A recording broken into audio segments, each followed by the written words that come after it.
it's crazy, but it's You're watching Channel Z, the world's leading zombie apocalypse channel, broadcasting live from Studio Z. Makes me act the way I do.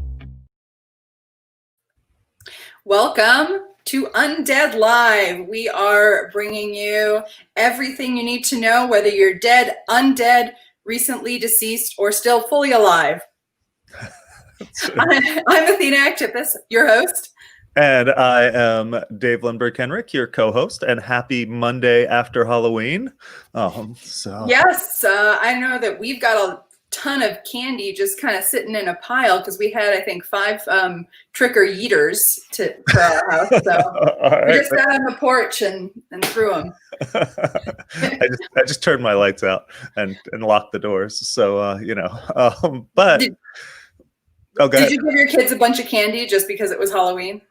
I give my kids a bunch of candy no matter what day. Okay, all right. But they dressed up, and so but neither one of them were monsters this year.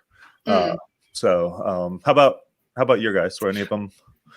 So Vaughn was the Grim Reaper, and he stood on our porch behind the quarantine tape and zombie area, do not enter. So, we made it really clear you shouldn't come past that point. Otherwise you risk the Grim Reaper if you go beyond the quarantine zone. So, yeah. I like it. It works on a lot of levels. Yeah, that's what we were going for. So, but I think that's kids dressing up as monsters. Very cute. Right in with today's topic. Yeah. So cute. Nothing cuter than kids dressed as Grim Reaper or, other agents of death and destruction, really. So. Yep. And it's a big fun thing, that sort of intersection of the adorable and the terrifying. And so that's kind of what having children is about in general. That's true, actually. Yeah.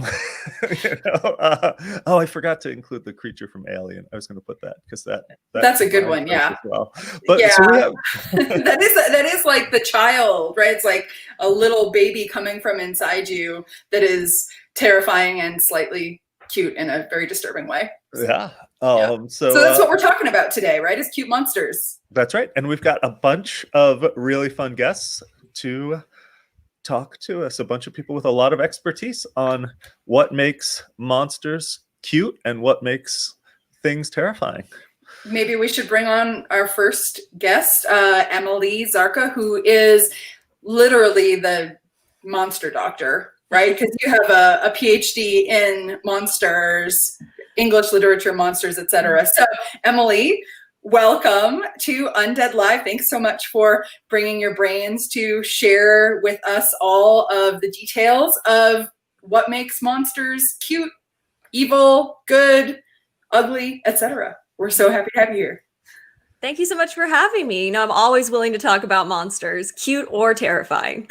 So, Emily, what do you think is the cutest monster? I actually think the cutest monster is the rabbit, the big bad from Monty Python Quest for the Holy Grail. So it looks like this cute little white fluffy rabbit, and then it's actually murderous and has giant fangs. They'll eat you. Yes. So cute.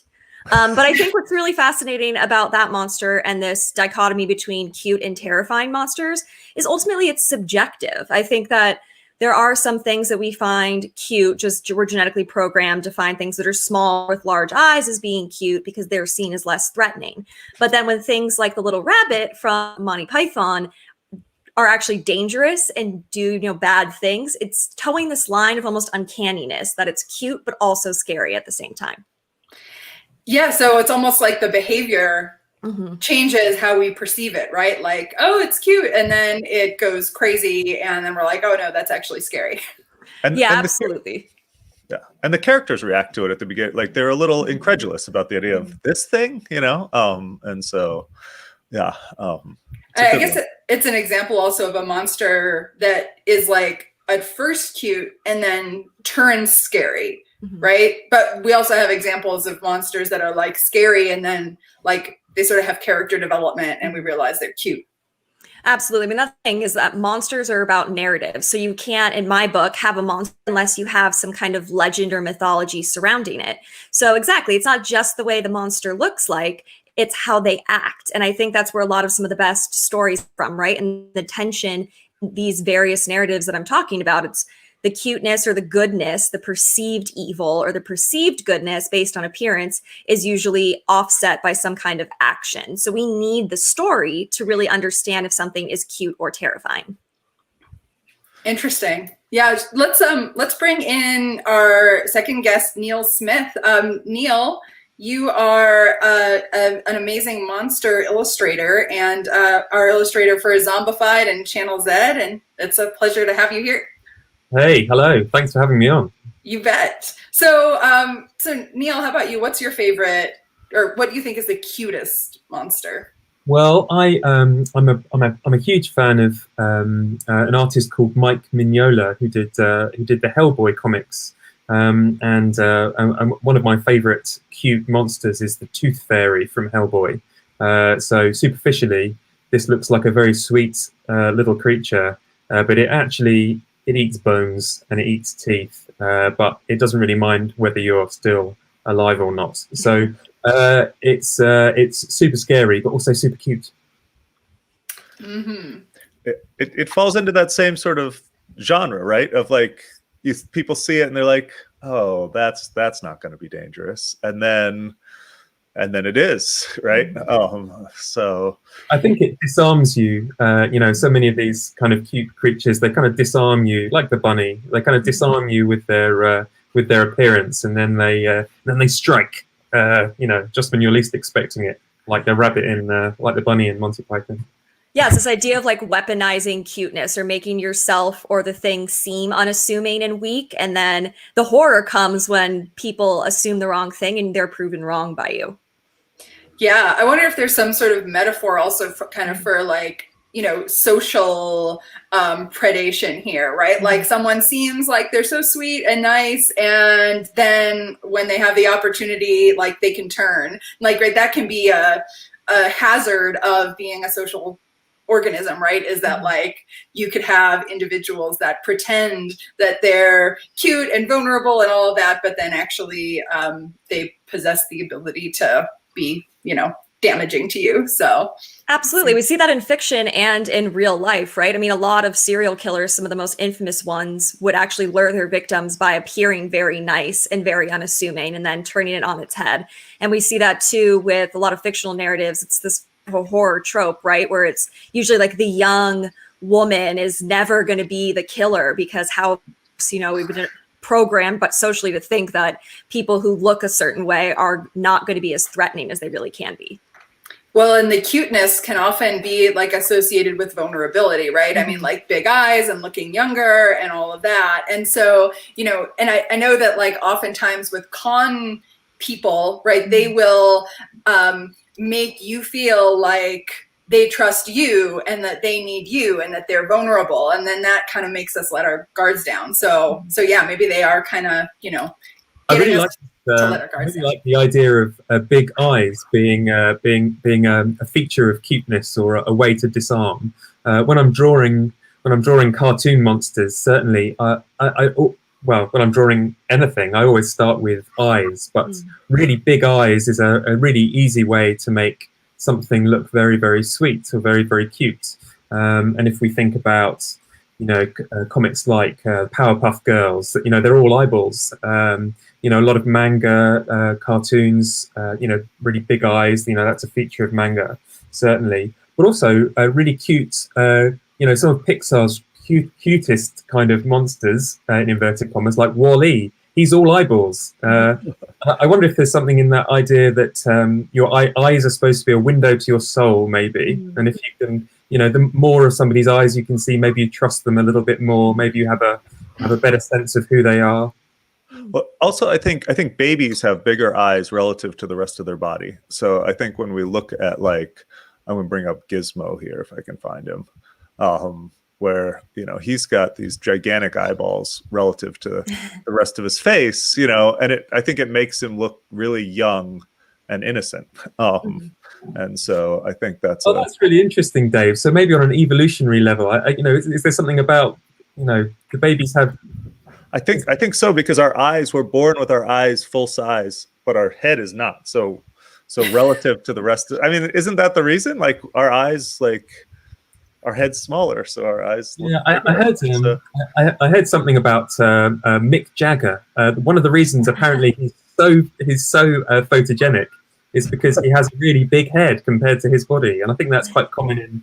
Like Tom Cruise, the same, I think, kind of short people with big heads. Oh, a big head, right? I have heard that as well, which seems sort of the opposite, right? Because then it seems like your eyes would be smaller, and so.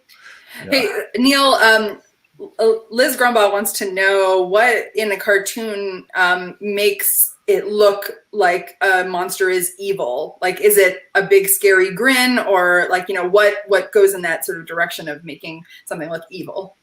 Well, I think when you're drawing simple cartoons, certainly the power of eyebrows is definitely something. Something can go from good to evil just with some really sort of some really brutally drawn on kind of evil eyebrows. That definitely works quite well. Yes, I think evil eyebrows with a smile is something that's instant scary. I think we like, generally speaking, I think we like symmetrical faces as well. That's always something that I think we associate with kind of cute or attractive. So if I'm drawing something that's supposed to be ugly or evil, maybe trying to avoid the symmetrical face and exaggerating features like noses and ears and things like that. But definitely small eyes. I mean, I'm just looking here at some of R.L. Stein's Goosebumps books, and that goblin there has very small eyes and very big teeth. I think the small eyes thing for the monsters is definitely an interesting way to make them look kind of instantly untrustworthy or a little bit evil. I think this idea of the smile is really interesting, right? Like even the way we're describing it is a smile versus like an evil grin, because ultimately, I mean, correct me if I'm wrong, Athena, you'd probably know better than me, but smiles evolved in part from like us baring our teeth. So if you think about it, it's like we're almost showing one of the things that humans actually do have as a weapon. So is the smile used again to disarm? I feel like a lot of our conversation right now is moving to this idea of like vulnerability and perceived vulnerability, which I think is really interesting. Yeah, the whole issue of the evolution of smiles is fascinating, and they did evolve from like the bared teeth like grin, like if you think of like right, like that's very smile like, and it's it's showing all of the teeth that you have, and I think that the current sort of hypothesis about it is that it's like it's part of just showing here's what I've got, and then you can kind of like before it was so much a signal of affiliation. It was like, here I'm showing what I've got, so we don't have to actually fight it out.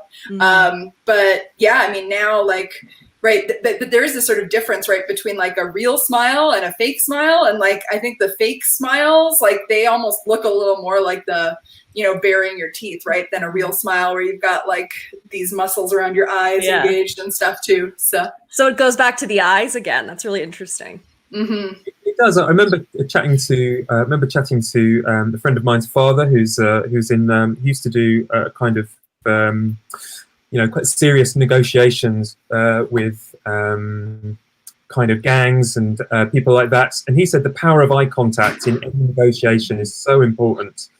And if you look into somebody's eyes and make them a promise, or look in somebody's eyes when just to disarm, it feels like a genuine or earnest kind of gesture to look somebody in the eyes and confide in them in some way. So real quick, I'll pull up like 5 of these creatures real quick. You'll probably know some of these, but just based on the eyes, which ones do you guys think are trustworthy and not trustworthy? All right, here's one. Oh, so cute. Definitely. Too cute. This guy? No. He's baring his teeth, right? He is. And he's got those angry eyebrows. He's also got a knife, which is a bit of a giveaway. Knife, but he could be cooking. So here we've got sort of a smile, nice eyebrows, but no eyes. So But I don't they're know big eyes, but it's all pupil, right? Like that's I think the creepiness factor Yeah, I is think that so. it doesn't look like an eye that should be that big. Well, Yeah. and even though obviously it's not a real person, but there's no indication of like those muscles around the eyes being engaged in a real smile, right? So it's like a fake. It really looks like a fake smile. Mm-hmm. Yeah, I mean, in the context of Coraline, I think this is a very creepy character. So yeah, that big deceptive smile, and then he's not smiling. So would you guys say this guy's good or evil based on what you can see of him? I would say evil because it's not even the eyes; it's the hair looks like flame, which to me signifies danger. So Yeah. So, oh wait, and then one more. This guy. What do you think? Trustworthy?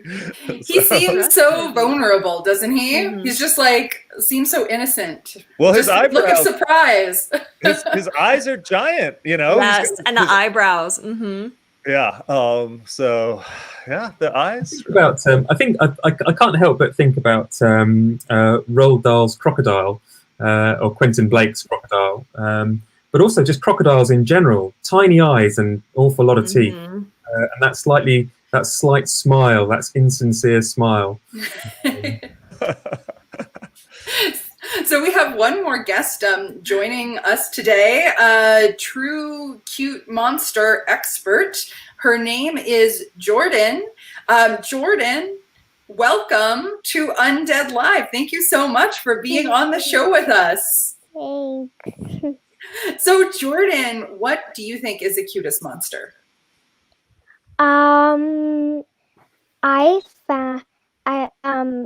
From Hocus Pocus, I think that zombie named Billy is very cute and funny too. Is that this guy? Yeah, that guy. Okay. That's definitely that guy. He's a little What makes freaky him looking, so- at What first, makes right? him so cute, Jordan? He's a little freaky, but I think when he was like, "I've been waiting all century to say that," I thought that was very cute and funny. I've never seen that show, Jordan. Could you explain? It's not really a explain a bit about show. It's mostly a movie. Oh, is it? Okay. And what does he get up to? What sort of a character is he? Is he kind of a goodie or a baddie, would you say? He acts bad, but he betrays the bad guy, so he's kind of a good guy. That's a fun character. Like when they have somebody who's sort of they're in with the wrong crowd, but they're not really evil. Is that sort of his deal? Like he just needs a better group of friends. Yeah. So he's a really good example. Thank you for bringing him up, Jordan, because I think that, he's a zombie. He's supposed to be scary and, monstrous, and he might look a little strange, but his actions make him a good guy, which I think is a lesson we can all learn from, right? Just because someone looks a certain way doesn't mean we shouldn't think that they're going to act a certain way. So not all that look scary are necessarily monsters. I think that's a big theme that we see across a lot of these, right? Like, Jordan, have you seen like the How to Train Your Dragon movies or the Shrek movies? Yes. I've only seen half of the second one, but yes. Half of the second one. So they're pretty good too, because they also have that sort of theme of things that seem scary and then they end up not being scary. So Jordan, how cute do you think Shrek is? Can we pull up a picture of Shrek? Okay, sure. Let me find Shrek here. So where'd he go? Here he is. There's Shrek.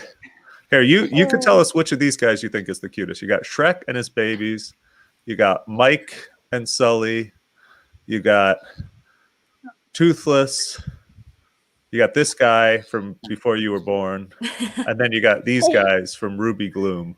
So I don't know, which of those guys did you think were cute? I found the one with the baby doll eyes inside of the little case very cute. Baby doll, is that? Oh yeah, this guy. Gizmo. So yeah, Gizmo's really cute, isn't he? So he's furry, right? Like a little puppy. So do you know who that is, Jordan? Not really. So it's actually it's very cute, but it's a very scary monster. If you don't treat it right, it has a temper tantrum, like temper tantrum of the century. Oh, like a baby. Exactly. In some ways, yes. We do have another monster expert, Vaughn, who has a comment on Gizmo. Does he? Yeah, excellent. So Vaughn is also a monster expert. Vaughn, welcome to Undead Live. Thank you. I was going to comment on Gizmo. I think you should show Jordan the picture of when he turned Gremlin. Okay, I'll bring one up right now. So you guys Uh-huh. keep chatting while I find that. So, Vaughn, what do you think is the cutest monster? I don't really know. I guess Gizmo and Whooper. Whooper. Now, Whooper, what kind of monster is Whooper? A Pokemon. Uh-huh. Some people call him the best Pokemon because he's a bunch of types and a bunch of other things. Pokemon are so interesting because Pokemon actually come, you probably know this, Vaughn, is, from the idea of pocket monster. So it's the idea of taking something that, again, is supposed to be scary and making it small, and that makes it cute. I love Pokemon. Yeah. I'm a huge fan of Pikachu, and Bulbasaur is my favorite. There are things like Snorlax, which are like 100 times the size of a Pokeball. That's so true. yeah, some of them are pretty scary, right? Like they're not all like Whooper. Like once those big dragons and things, they can be pretty freaky. So, and I guess Pokemon, their personality sort of depends on their trainer a lot, right? So they can either be like any Pokemon could either be good or bad, right? Yeah. So, all right, I'm bringing up. Here we go. I found Stripe from Gremlins. So I'm gonna bring him up in one. So, Jordan, this is what happens when the gremlins get out of control. When they eat after midnight, there's a few other things that they might turn to a gremlin in other cases, but most of them are from when they eat at midnight, after midnight. Actually, I don't watch that much Pokemon, so I don't know many Pokemon. So, Jordan, I'm completely with you. I don't think I've ever seen much in the way of Pokemon. I know who Pikachu is, but but Vaughn's favorite there. I don't know if that's a good or an evil Pokemon. The Pokemon that Vaughn liked has small eyes, so I'm mostly like legendary or ultra beasts are like mean against you, but are mean against trainers. But okay. and then when we resolve the Pokemon are just neutral until you catch them. Vaughn, would you describe that one that you've just shown us as neutral or evil or good? Oh, it's neutral. Neutral. Okay, could go either way.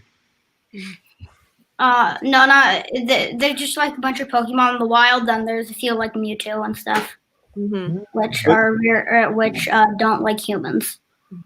But in general, they're like pets, right? And I think there's also a thing like, so even going back to sort of Gizmo and the Gremlins, a lot of these, and Toothless, a lot of these cute monsters, they're sort of pets, and it sort of depends like how they're treated has a big effect on how they act. And so like the Gremlins, once you get them wet, if you don't sort of follow the correct rules, they end up looking more like this guy. No, they multiply when they get wet. One drop of water will double them. Oh, that's right. So what makes them turn into evil gremlins? Do you remember? If they eat after midnight. That's right. So, and then, and then they turn into this. And then that also sort of, does that change their personality as well? Yes, a lot. Yeah, they become much meaner, right? So it's a pretty fun. I really like the idea that a lot of these little monsters are a bit like pets, because I have a theory about cats. So my theory about cats is that they're really cute, but they're only cute because they're up to no good. They're kind of trying to manipulate you all the time. Whereas, so I always wonder whether cats might be secretly a little bit evil. What do you think, Jordan and Vaughn? What do you mean? Cats. Are cats evil?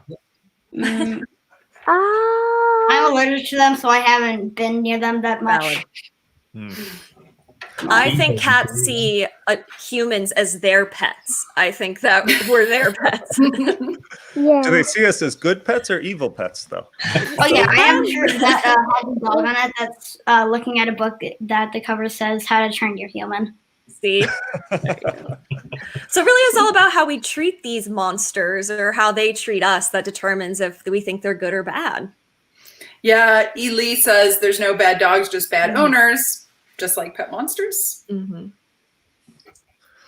I think maybe we're scared of cat, or maybe I say we. Maybe I'm scared of cat.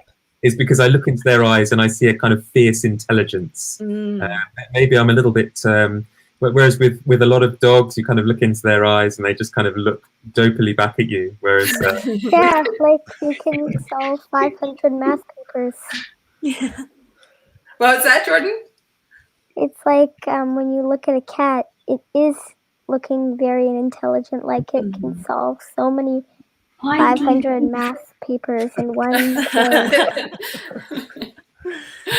So there's one monster that we haven't talked about yet that I would love for us to have a little chat about, and it's Mothra. Mothra, yes. So Emily, we watched your Monstrum show about Mothra, and then Vaughn insisted on watching the entire movie. Vaughn, what did you think of the Mothra movie?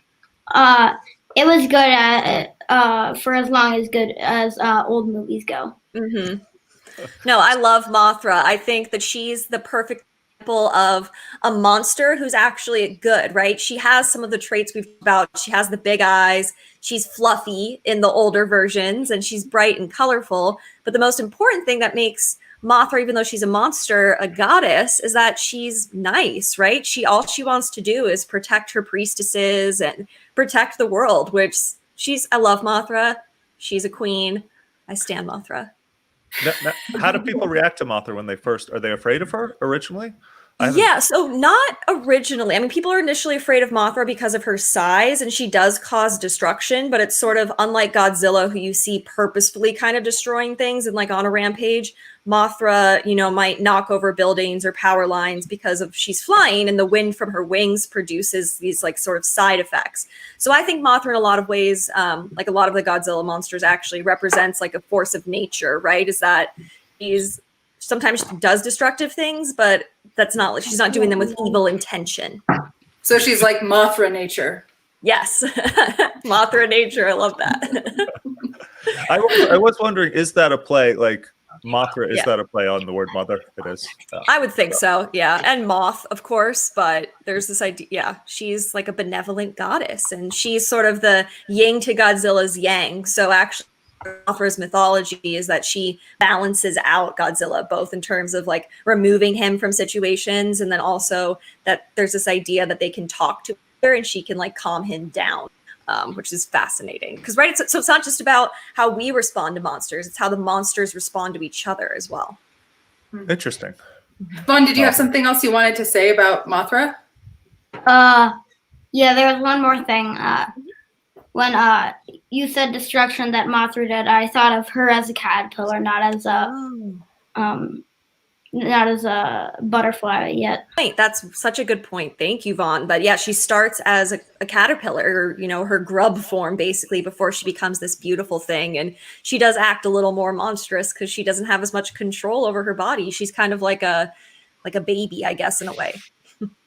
Yeah. So the sort of dynamic with Mothra and Godzilla is interesting. It reminds me sort of Darth Vader as the sort of scary parent metaphors, because we've been talking a lot about scary kids, but then I think there are also monsters that are sort of like represent scary parents. So, yeah, I mean, this whole question of kind of like, where is this whole notion of like monsters being cute or, good or evil coming from? Like, how much of it, Emily, do you think has to do with this like parent-child dynamic where it's either like, kids as potential monsters or parents as potential monsters? I think it's all about this idea of like nature versus nurture, right? Or the combination of the two. I mean, the classic example would be Frankenstein's creature, who was a benevolent vegetarian who was abandoned by his father, essentially. And then takes up monstrous actions as a result of that. So yeah, I think a lot of whenever you have either a bad parent or a good parent, or a bad kid or a good kid, there's always a connection about how they were raised or their relationship with each other. So speaking of kids, I think we're going to say thank you very much to our monster correspondents. You guys are wonderful. So Emily, thank you. E. Lee is asking if you'd consider taking on Jordan and Vaughn as your monster expert apprentices. I would be honored to have them as my apprentices. All right. We're going to let them go now, though. We'll see you guys. Thank you, Jordan. Thank you. Well, they were excellent experts. Yeah, thank you. Emily, I've just got to warn you though. Yes. They look very cute. That's such a good point. I guess I have to talk to their parents a little bit more, huh? And see how they might be. Well, they also acted very nice, which is the key. That's true. That's really, I think, the key to the cute monsters at the end of the day. It's not how they look, it's how they act. So All I'm saying, Emily, is watch your back. I'll keep my eyes peeled. right, that's the other key. And It's keep 'em never big. trust anyone. So especially anyone cute. That's the moral of today's thing. All right. Well, Neil, thank you so much for sharing your brains with us. Emily, thanks so much too. It was amazing having you on Undead Live. And we're just so happy to have had the chance to talk monsters with all of you and your brains. Such a good time. Thanks, guys. Thank you. Thank you. Thank you all for listening to Undead Live. It's crazy, but it seems so logical. I can't deny that there is something supernatural with you.